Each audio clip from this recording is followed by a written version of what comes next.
गांव में बलवंत नाम का व्यक्ति समुद्र के किनारे मछली पकड़कर अपना गुजारा करता था।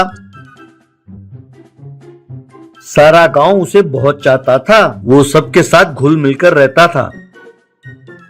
बलवंत जो मछलियां पकड़ता था उन्हें बेचता तो था, कुछ मछलियों को बचाकर समुद्र के किनारे तवा फिश फ्राई बनाकर बेचता था। बलवंत के सूझबूझ के कारण बाकी मछुआरे भी उसी के पास सलाह मांगने आते थे। भीरू नाम के व्यक्ति को ये बात बिल्कुल पसंद नहीं थी। एक दिन बलवंत के तवा फिश फ्राई के पास काफी भीड़ लगी हुई थी।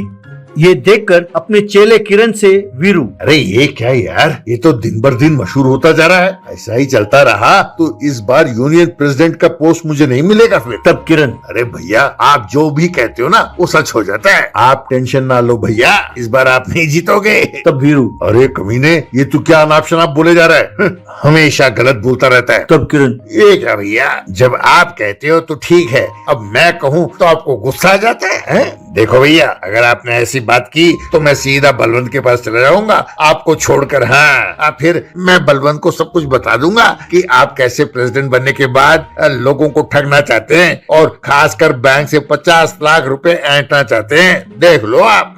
तब वीरू, अरे यार, मैंने तुझसे कहा तो था कि तेरा हिस्सा मैं तुझे दूंगा, फिर तुम ये ब्लैकमेल क्यों कर रहे हो? पहले एक आइडिया तो दो जिससे हम उसे मशहूर होने से रोकें। तब किरण, अरे ये कौन सी बड़ी बात है भैया, अगर उसे मशहूर होने से रोकना है तो उसे तवा फिश फ्राई से दूर रखो बस। और हाँ, तवा फिश फ्राई के आड़ में उसकी नेकी पर दाग लगाना होगा।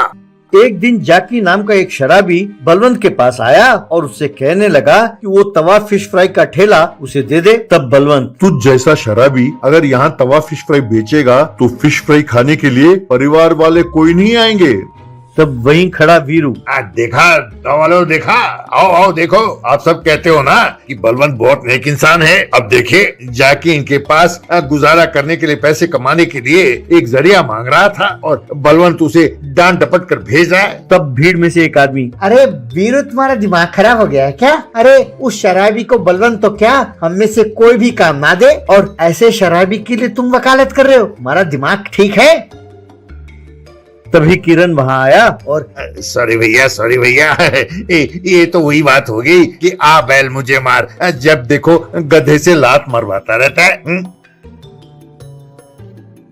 बाद में किरण वीरू से, भैया तुम्हारा दिमाग खराब हो गया है क्या? इतना भी नहीं जानते कि ऐसे शराबी को लेकर आओगे तो तुम्हें ही गालियां पड़ेंगी। तुम्हें तो ऐसे आदमी को लेकर आना चाहिए जिसे देखकर लोगों के मन में रहम जागे और वो मना करे तो लोग उसकी मदद करने के लिए आगे बढ़े। ऐसा एक ही आदमी है, वो बलवंत के पिताजी का दुश्मन है ना, साहू। उसकी सेहत आजकल ठीक नहीं है भैया। उसे लाकर खड़ा करोगे तो बलवंत उसे तवा फिश फ्राई तो देगा नहीं, तब लोगों के नजर में वो गिर जाएगा भैया। ये सुनते ही फटाफट वीरू साहू के घर गया और उस बूढ़े आदमी को तुरंत बलवंत के पास ले आया।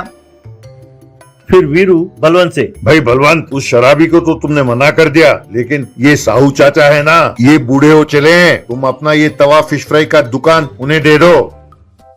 तब साहू वीरू से, अरे कमीने बेटा, तुम मुझे जल्दी जल्दी यहाँ इसलिए लाए थे?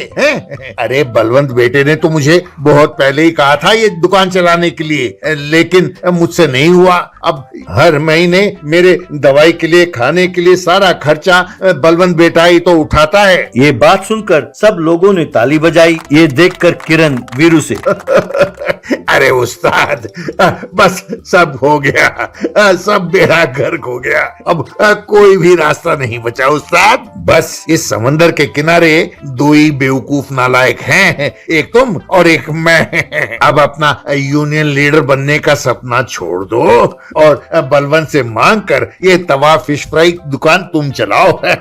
ये बात सुनकर वीरू को बहुत गुस्सा आया। वो किरण को मारने के लिए उसके पीछे दौड़ने लगा। ये देखकर सब गांव वाले हंसने लगे।